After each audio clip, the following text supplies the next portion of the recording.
Il le savait. Au fond, il le savait depuis longtemps. Cette petite voix, sourde et insistante, qui chuchotait la même rengaine chaque matin, chaque fois qu'il croisait son reflet dans le miroir, une rengaine amère, faite de doutes et de regrets, une mélodie lancinante qui s'insinuait dans les fissures de son armure. Il le savait, mais il préférait l'ignorer. Préférait l'agitation frénétique, la course effrénée après une chimère de contrôle, la vaine tentative de dompter un monde indomptable. Il se voyait, chaque jour, tel un Sisyphe moderne, condamné à pousser un rocher toujours plus lourd, toujours plus glissant, vers un sommet inaccessible. Les réunions interminables, les emails incessants, les deadlines implacables, la pression constante, le regard inquisiteur du supérieur, les ambitions démesurées des collègues, un ballet incessant de masques et de faux-semblants, une arène, où chacun guettait la moindre faiblesse, le moindre faux pas. Il se voyait aussi dans le miroir déformant des réseaux sociaux. L'étalage ostentatoire de vie parfaite, les sourires immaculés, les voyages exotiques, les succès éclatants, une compétition silencieuse mais impitoyable, où il se sentait toujours en décalage, toujours en retard, un sentiment d'inadéquation, permanent, une impression tenace de ne pas être à la hauteur. Et puis, il y avait elle. Son regard, autrefois si doux et encourageant, s'était voilé d'une tristesse silencieuse. Les mots, autrefois tendres et complices, s'étaient raréfiés, remplacés par des silences pesants, des reproches voilés. La flamme, autrefois si vive, s'était consumée, laissant derrière elle une cendre froide et amère. Il se voyait, impuissant, assister à la lente désintégration de leur amour, incapable de trouver les mots justes, les gestes qui auraient pu raviver la flamme.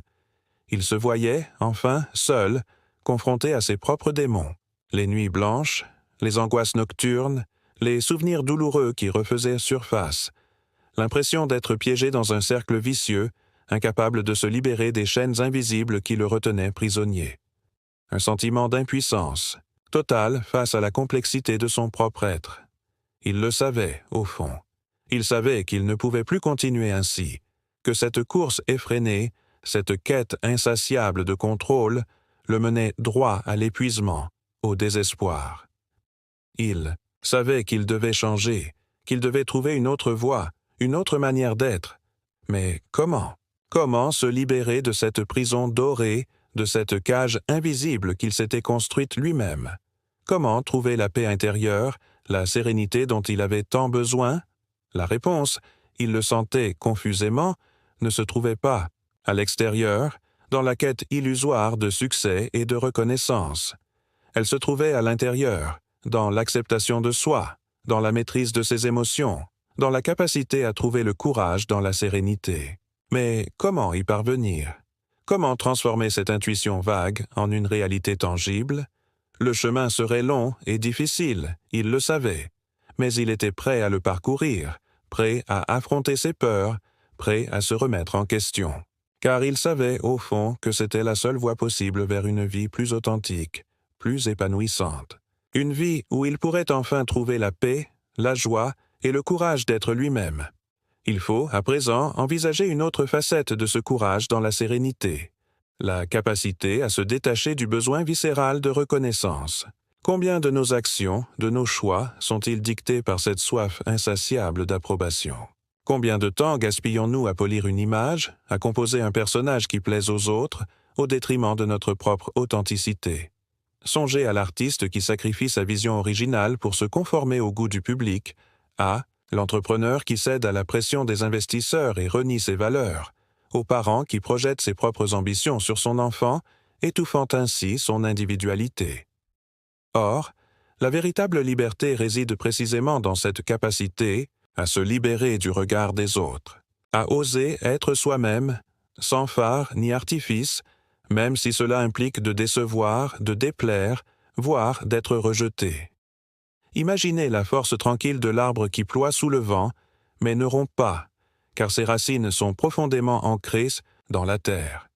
De même, notre force intérieure doit puiser sa source dans la connaissance de soi, dans l'acceptation de nos imperfections, dans la conviction que notre valeur ne dépend pas de l'opinion des autres. À cet égard, il est crucial, de distinguer l'estime de soi de l'ego. L'estime de soi est une conviction profonde de sa propre valeur, indépendamment des succès ou des échecs. L'ego, en revanche, est une construction fragile, dépendante de la validation extérieure, prompte à se gonfler d'orgueil ou à s'effondrer sous le poids de la critique. Le stoïcisme nous invite à cultiver l'estime de soi, à nous affranchir des diktats de l'ego, à trouver la sérénité dans l'acceptation de notre condition humaine. Par conséquent, le courage dans la sérénité implique un travail constant de détachement, une remise en question permanente de nos motivations. Il s'agit de se demander, à chaque instant, si nos actions sont guidées par un désir sincère d'accomplissement personnel ou par une vaine quête de reconnaissance. Il s'agit d'apprendre à se contenter de sa propre approbation, à trouver la joie dans l'effort, indépendamment du résultat. C'est, en définitive, l'art de vivre une vie authentique, en accord avec ses propres valeurs, sans se soucier du qu'en dira-t-on. Considérez maintenant comment cela se traduit lorsque vous êtes confronté à une critique injuste. Au lieu de vous laisser envahir par la colère ou la tristesse, prenez du recul, analysez objectivement la situation et tirez-en les leçons nécessaires sans laisser votre ego être affecté. En tissant ensemble ces fils, en laissant la lumière de la compréhension éclairer les zones d'ombre de nos propres existences, une image plus nette, plus riche en nuances, se dessine. Il ne s'agit pas simplement d'additionner des fragments de sagesse, mais plutôt de les voir fusionner, se renforcer mutuellement, à l'instar des couleurs primaires qui, en se mélangeant, créent une palette infinie. Ce cheminement, bien plus qu'une quête de techniques ou de recettes miracles, se révèle être une invitation à une transformation profonde, une métamorphose intérieure qui modifie notre perception du monde et, par conséquent, notre manière d'y interagir. Envisageons, par exemple, l'idée d'un jardin. Chaque fleur, chaque arbre, chaque brin d'herbe représente un aspect de notre être, une facette de notre personnalité. Vouloir contrôler chaque élément, imposer une symétrie artificielle, revient à nier la beauté sauvage de la nature, à étouffer la vitalité qui s'exprime dans la diversité. Le véritable jardinier, celui qui comprend l'essence de son art, sait qu'il doit laisser la nature suivre son cours, tout en apportant les soins nécessaires, en taillant les branches mortes, en favorisant la croissance harmonieuse de l'ensemble. De même, le courage dans la sérénité nous invite à accepter la complexité de notre être, à embrasser nos imperfections, à cultiver la résilience qui nous permet de surmonter les épreuves. Réfléchissons un instant à ce voyage que nous avons entrepris ensemble. Il ne s'agit pas d'un simple parcours intellectuel, mais d'une exploration intime, d'une plongée au cœur de nos propres contradictions. Nous avons effleuré la question du contrôle, de la reconnaissance, de l'acceptation. Autant de thèmes qui résonnent en chacun de nous, car ils touchent à l'essence même de notre condition humaine. Mais, au-delà des concepts abstraits, c'est l'application concrète de ces principes dans notre vie quotidienne qui importe. Comment réagissons-nous face à l'adversité? Comment gérons-nous nos émotions? Comment cultivons-nous la paix intérieure? En réalité, le courage dans la sérénité n'est pas une destination, mais un chemin sinueux, parfois abrupt, mais toujours enrichissant, un chemin qui nous conduit vers une plus grande conscience de soi, une plus grande liberté intérieure, une plus grande capacité à vivre pleinement le moment présent. Il ne s'agit pas de nier les difficultés, les obstacles, les souffrances, mais de les affronter avec courage et sérénité, en puisant dans nos ressources intérieures, en nous appuyant sur les valeurs qui nous sont chères. Alors que nous approchons du terme de cette exploration, il est essentiel de garder à l'esprit que la véritable transformation ne se produit pas du jour au lendemain. Elle nécessite un engagement constant, une pratique assidue, une remise en question permanente. Il s'agit d'un travail de longue haleine, mais dont les fruits sont inestimables. Car, en cultivant le courage dans la sérénité, nous nous donnons les moyens de vivre une vie plus authentique, plus épanouissante, plus en accord avec notre véritable nature. Préparons-nous donc à accueillir la conclusion, non comme une fin, mais comme un nouveau commencement, une invitation à poursuivre ce chemin avec détermination et confiance. Il ne s'agit point, en définitive, d'atteindre un état d'impassibilité, Glaciale, une indifférence stoïque face au tumulte de l'existence.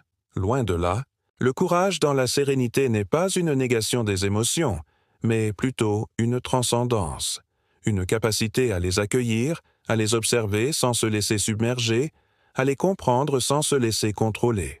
C'est l'art, subtil de naviguer sur les flots tumultueux de la vie, non en tentant vainement de les dompter, mais en apprenant à surfer sur leurs crêtes, à plonger dans leurs creux, avec une confiance tranquille et une détermination inébranlable.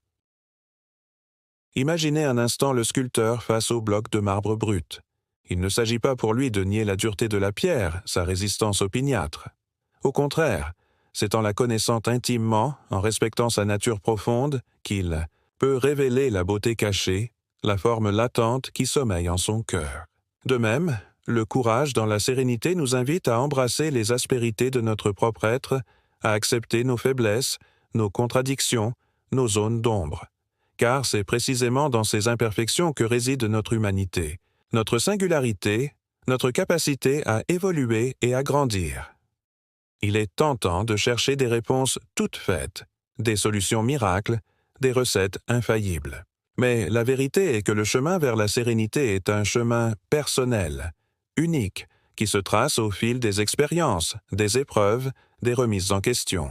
Il n'existe pas de raccourci, pas de formule magique. Il faut du temps, de la patience, de la persévérance. Il faut accepter de se perdre, de se tromper, de recommencer. Il faut oser se regarder en face, avec lucidité et compassion, et reconnaître que le véritable défi n'est pas de devenir parfait, mais de devenir pleinement soi-même. Ce courage, cette sérénité, ne sont pas des qualités innées, des dons réservés à une élite. Ce sont des compétences qui se cultivent, qui se développent, qui se nourrissent de chaque instant de notre existence. Chaque difficulté surmontée, chaque épreuve traversée, chaque doute vaincu est une victoire qui renforce notre résilience, qui affine notre discernement, qui illumine notre chemin. Et au fil du temps, peu à peu, nous découvrons que la véritable force ne réside pas dans la domination, mais dans l'acceptation. Non dans le contrôle, mais dans le lâcher-prise. Non dans la perfection, mais dans l'authenticité. Alors, que reste-t-il au terme de cette exploration? Peut-être simplement la conviction profonde que le courage dans la sérénité n'est pas une utopie, mais une réalité accessible à tous. Une réalité qui se construit jour après jour, pas après pas, avec patience et détermination, une réalité qui transforme notre regard sur le monde, qui illumine notre existence, qui nous permet de vivre pleinement, intensément, chaque instant qui nous est donné. La véritable pratique commence maintenant, dans l'humble acceptation de ce qui est et dans la ferme résolution d'être chaque jour un peu plus soi-même.